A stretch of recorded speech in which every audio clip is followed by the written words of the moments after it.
All right. Thank you very much, ladies and gentlemen. I hope you found the films interesting. Yes. Fantastic. Thank you. As I said, I didn't make them, but I thought it'd be useful examples for us to discuss as films. So I'd like to do something now. I'd like to hold a small competition. I'd like us to vote in terms of these 4 films, which I would like to award one of those films the award for Best Picture. So, film 1 was called Kavi. And if anybody feels that Kavi is a film that they liked most out of the 4, can you please raise your hand? Kavi? If Kavi is one you like best out of the 4. So that's 1, 2, 3, 4, 5, 6. That's everybody. Okay. So it seems everybody likes Kavi. All right. That's fine. Okay. So let's talk about Kavi. What was it about Kavi that you felt made the film work? What made it effective as cinema, as film? Can anybody tell me?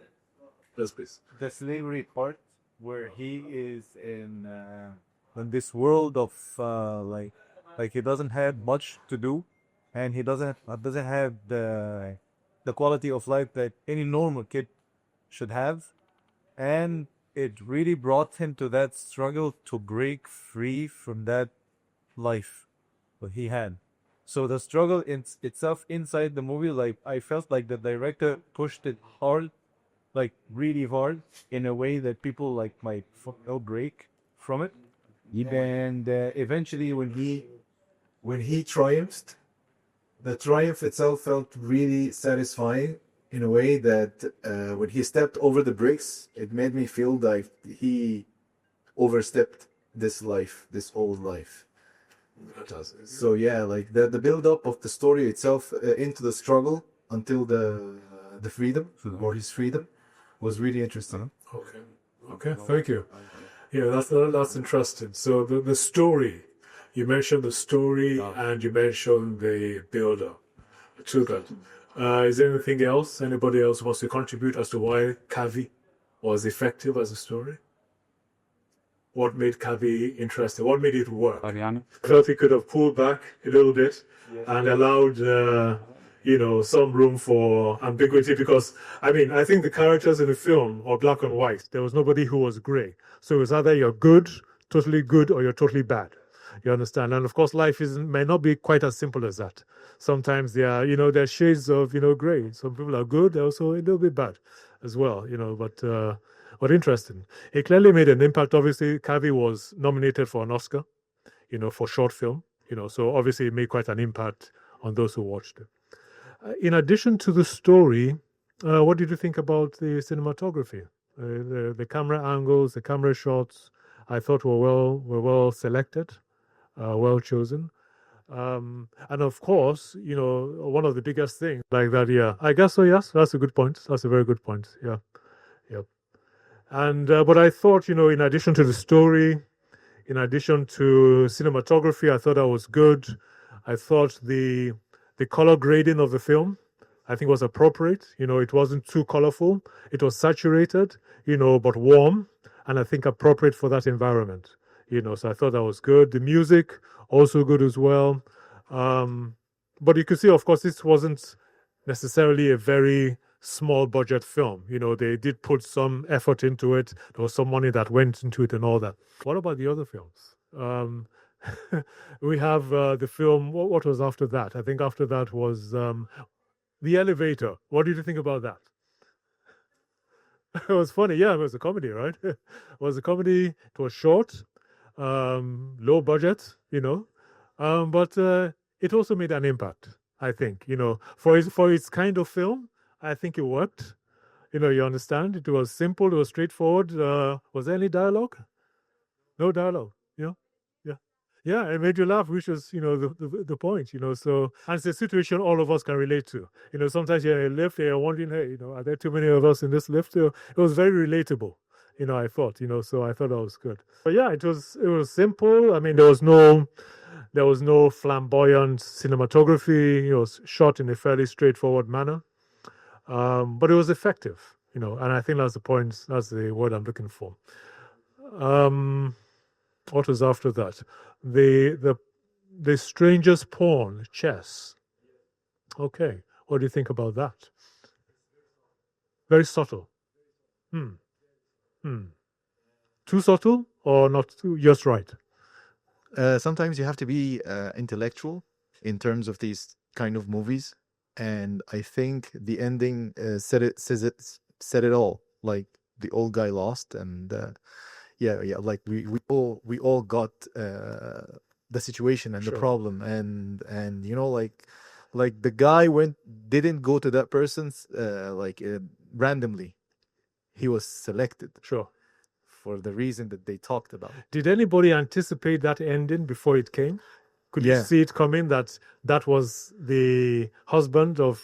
Yes. Yeah. When I thought so. When the boy mentioned that the woman is married, and the whole situation is kind of bizarre. Okay. So yeah.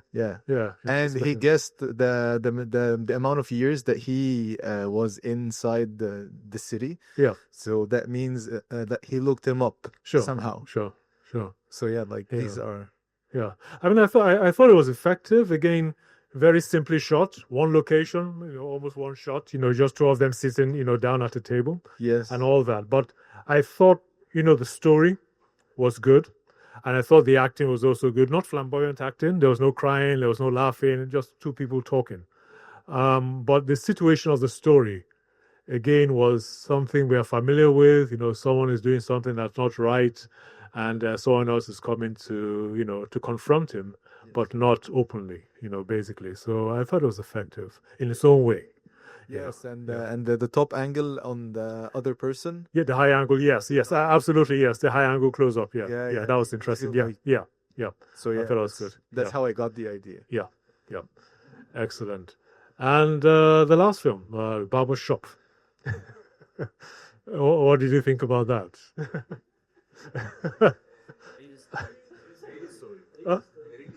A real story. Oh, really? You can identify with that? Okay. Do you grow your hair like that sometimes? Oh, really? No, but I thought I was, I mean, clearly that's, and I think we have 4 different stories here, 4 different kinds of stories, 4 different genres.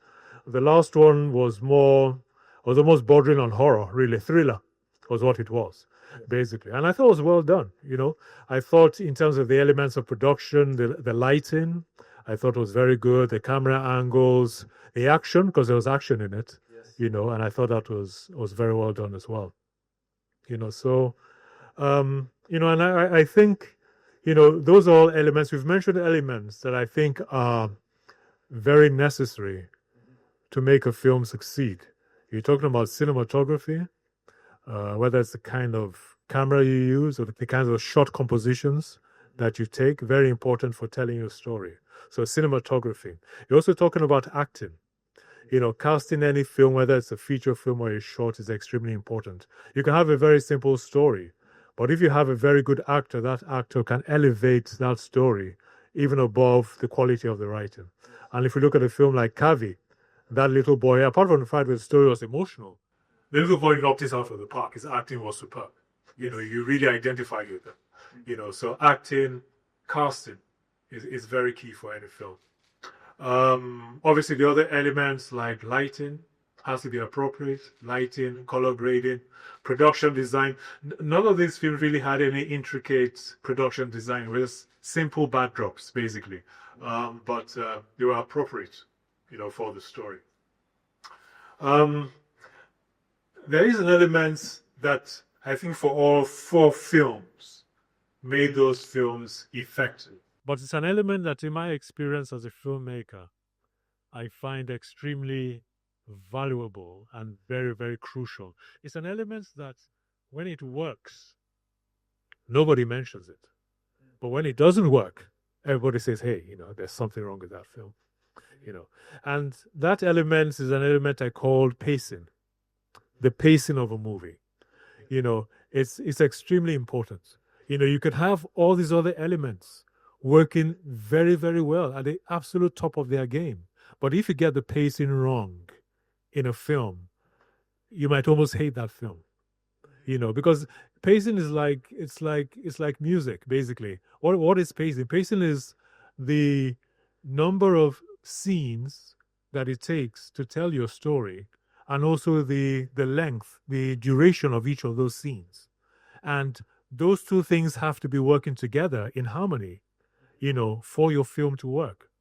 You understand? So, for instance, in Kavi, that part where he was caught by the oppressor and they started to beat him. Now, if someone, got carried away, he will show us beating him for the next 5 minutes, basically, all sorts of things, top, down, left, right. That scene could drag on if they wanted it to. But, they cut it short. They beat him a little bit and they moved on. So the film was able to continue at a good pace. Recently, I make feature films principally, but from time to time I need to make short films. So when I have a project and I'm trying to pitch the project to investors, I need to show what they call what a concept trailer is? Yes. Yeah, concept trailer. So basically, you're not shooting the film, but you're taking shots from other films and putting those shots together to prove the concept, to give a feel of the sort of film that you want the investor to invest in. So I was in the process of doing that over the last 2 months for a project I'm working on. And I had never done it before in my life. I've made features, but I've never done a concept trailer. I haven't had to. But for this project, I had to make a concept trailer. And, I got very excited. Because, I said, wow, you mean you can just take shots from anybody and just put them together and you have a trailer? You don't have to shoot it, So I got all the shots that I felt I needed, wonderful shots, high angle, low angle, out of focus, inside focus, everywhere. I put them together in this trailer and edited it and put music. And I sat down to watch it and I hated it. I absolutely hated it. And I couldn't understand why. Because it had all the shots I wanted. The shots, I specifically selected those shots to tell my story. And do you know that I spent about 1.5 months on a short trailer? And at the end of it, I wanted to give up. I said, look, I'm tired. And I couldn't quite understand what's the problem. You've made feature films before. Why are you having problems with a 4-minute film? You understand? But the issue was that why was I having problems? The problems I was having was because I had fallen in love. Now, I hadn't fallen in love with a beautiful woman. I had fallen in love with the shots I had selected. And I have put all of them together in this film, and I didn't want to take them out. So there they were in this 4-minute clip, weighing down my film, and the story I was trying to tell was getting lost. But my shots were there. I love the shots. But the story wasn't working. So there's a phrase in screenwriting, if you've attended any screenwriting class, and that phrase says, kill your darlings. I'm not sure whether anybody has heard that phrase before. Kill your darlings. I'm not talking about killing your children or killing your relatives, but kill those things that are so precious to you that they are ruining your story. You understand? Because sometimes you fall in love with something you've produced or written. You like it so much, it makes you laugh, it makes you cry. But that particular scene or that particular shot is actually detrimental to the success of your story. So you have to be very objective and take a step back and say, look, this is the story I'm trying to tell. And I need to find the quickest way to get from point A to point B. And anything that is slowing that down has to come out. Even if that shot that's slowing it down took me 3 days to shoot, and we did about 47 takes, it doesn't matter. What is most important for the story is the pacing. Because if the pacing doesn't work, and pacing is not, obviously, about the length of the film. Yes. You can have a 3-hour film, which is very well paced. And you can have a 3.5-minute film, which is horribly paced. But it's all about the pacing being appropriate for the story you're trying to tell. So you look at some of the greatest films of all time. You look at The Godfather. Has everybody here watched The Godfather? Yes, sure. How long is The Godfather? Godfather is a 3-hour film. Yeah, if not more. Yeah. But it's beautifully paced. The pacing is appropriate to the story. I'm sure we all have Netflix. We all watch Netflix in our houses. Before Netflix, there was DVD. I have a very large DVD collection. Does anybody have a large DVD collection here in their houses? You have one. Anybody else? DVDs? You have? And VHSs. And VHS, right? Yeah, there you go. Now,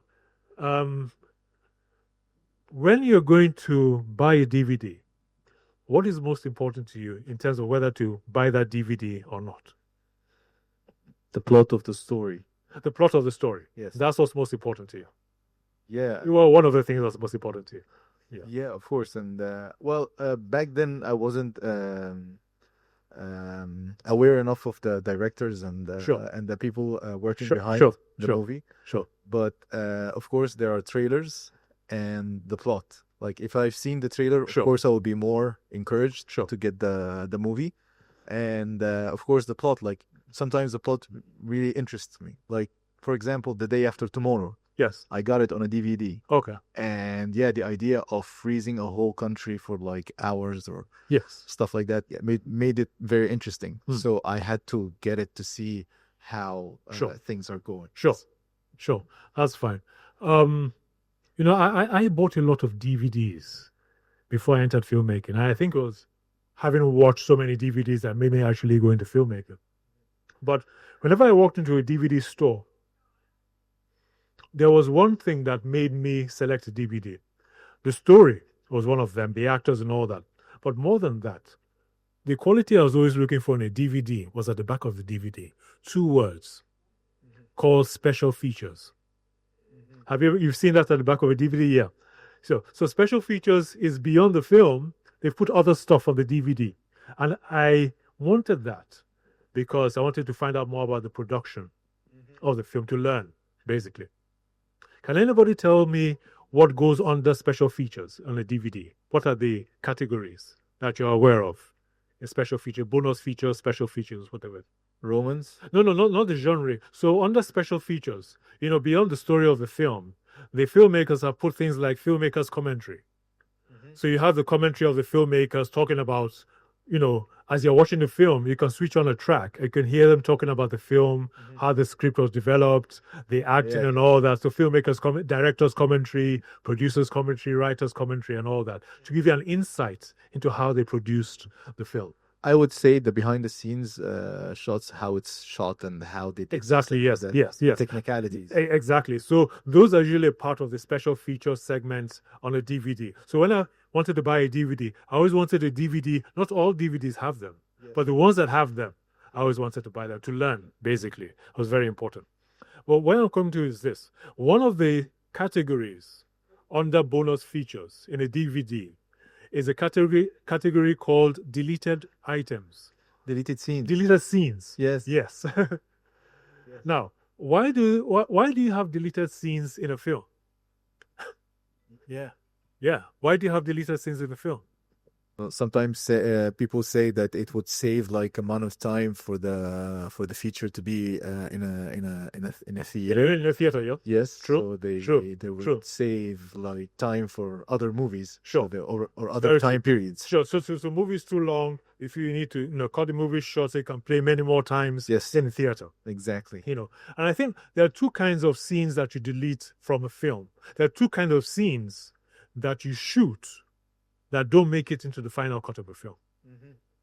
One kind of deleted film scene are the scenes that when you shoot those scenes, when you come into post-production, you find out those scenes don't work creatively. They just don't work. It's very different from when you write a scene on the script. It looks good. When you shoot a scene, is a true proof of whether that scene makes sense or not. And sometimes as a filmmaker, what makes sense on the page doesn't quite make sense on the screen. So that actually is one category of deleted scenes. And I can tell you that the deleted scenes on DVDs do not include this. The filmmaker will never put that on the DVD because it makes him look silly, basically, as if he doesn't know what he's doing. So they won't put that. The other kind of deleted scene that exists are the deleted scenes that do work creatively, but a creative decision was made to leave them out. And why do they leave them out? Because they watched the film with those scenes in it and found that those scenes were dragging down the pace of the film. Pacing of the film. Yeah. So any DVD that you pick up with special features will usually have a deleted scenes element to it. And that element is the proof that pacing of any film is extremely important, and that the filmmakers of that particular film became aware that the film was not working with those scenes and had to remove them out. You understand? So pacing is very, very important. So I think that, a lot of attention is paid to many other elements of film production in terms of cinematography, in terms of acting, in terms of casting, in terms of production design, in terms of costume design and all that. And to be fair, sometimes as filmmakers, our attachment to some of those elements of filmmaking becomes so great, it affects our judgment. You understand? So as a filmmaker, sometimes, you have this fantastic lead actor or actress, they give a wonderful performance, you get carried away, and you just put everything inside the film. But, for pacing, you might actually need to cut it a little bit. You understand? So you have to be willing and objective as a filmmaker to realize when some elements of production, have gone on for a bit too long. Sometimes cinematography, you take a beautiful shot at sunset, golden hour, magic hour. You want that scene, that shot to be inside the film. But that shot may very well be slowing down the film and killing the pace. You understand? So as a filmmaker, you have to be absolutely ruthless in terms of saying that the ultimate goal is to achieve optimum pacing for your film. It's not to have in your film everything that you like. Because everything that you like frequently does not have room inside the film. You understand? Yes. So you have to be very, very, very ruthless. I've made 2 feature films, and we were having a conversation before this started, and you said, I look like someone who's fought a lot of battles, and you're quite right. And some of those battles you're fighting are battles with yourself. Yes. You understand? Because sometimes you're fighting against yourself, against your better judgment, and you have to conquer that and master that in order to have a product that can sell, that can be successful. So I thought I'll leave that with you. Yeah. Yes. Yeah. That's why you were saying that you couldn't find the purpose from the 4-minute movie because there was no pacing. Exactly. So eventually, I had to sit down, put all the scenes together and then start to remove them one by one. I mean, right now I have a 2-minute trailer, which is absolutely fine for me. The pacing works. But it took me 2 months to get to that. And that was me fighting myself. Shots that I wanted to leave in, I had to convince myself I needed to take them out. You understand? Okay. What would be the difference between deleted scenes and director's cut? So director's cut usually has those deleted scenes that work creatively but didn't make it into the final cut. And particularly those scenes which he or she wanted in, but the producer or the studio said, hey, this film, as you said, is too big. We have to cut it down. Like Lord of the Rings. Sorry? Like Lord of the Rings. Yeah, like Lord of the Rings. There you go. Yeah. I mean, there was a film by a director called Sergio Leone. Does anybody know Sergio Leone? Yeah? You know him? Which of his films have you watched? Actually, I don't remember the name of the name of the film. Okay. Yeah, Sergio Leone was a director who came to the public spotlight with his cowboy films with Clint Eastwood. So The Good, the Bad, and the Ugly, for a few dollars more, a fistful of dollars, that's Sergio Leone, basically. And for those who may know, he was an Italian director who worked in Hollywood when he was younger for the big Hollywood directors as AD, production assistant, and then he went back to Italy and started making cowboy films like he had seen in America. And his films became very, very popular, very critically acclaimed because he was very good as a director. So what many people may not know is that when they were about to make the film The Godfather, they actually wanted him to direct The Godfather, not Coppola. Because Coppola was still a very young director then. He hadn't actually directed any film, any major film. That was his first major film. He had directed a smaller film. So they wanted Sergio Leone to direct it. But he had his own project about mafia that he wanted to make. So he said no, he wanted to make that. So he took 10 years to make one film. From 1970 to 1980, 10 years trying to make that one film. When he finally came out, the name of the film is Once Upon a Time in America. Yeah? You know the film, Safa? Yeah? Yes. And it was a labor of love for him. Some call it his masterpiece, basically. And he had already had several masterpieces, but this people consider to be icing on the cake. You know, fantastic film. Now, the film was 4 hours long. And of course, when he submitted it to Hollywood, they said, "You're joking." So for this film to show in America, we're going to have to cut it. So cinemas can actually show it multiple times in a day. So they took his film, and according to him, they butchered his film. They cut it down from, I think, 4 hours to about 2 hours and 10 minutes or so. And they played it in the cinemas throughout America. And the film was a total flop. Yeah. Because the film was made to be 4 hours. That was the correct pacing. But because of marketing, because of money, they said, no, cinemas, this and that. They cut. So eventually, many years later, and actually he almost died, I think he actually died of a broken heart because of that. He passed away not too long after that, because his heart was broken. He took 10 years to make that film. Yeah, his masterpiece, and they butchered it. But after his death, they now restored the film back to its original length, and it became critically acclaimed, one of the best films of all time and all that, you understand. But the point is that you can't mess with pacing. You have to know the appropriate pacing for every story and conform to that.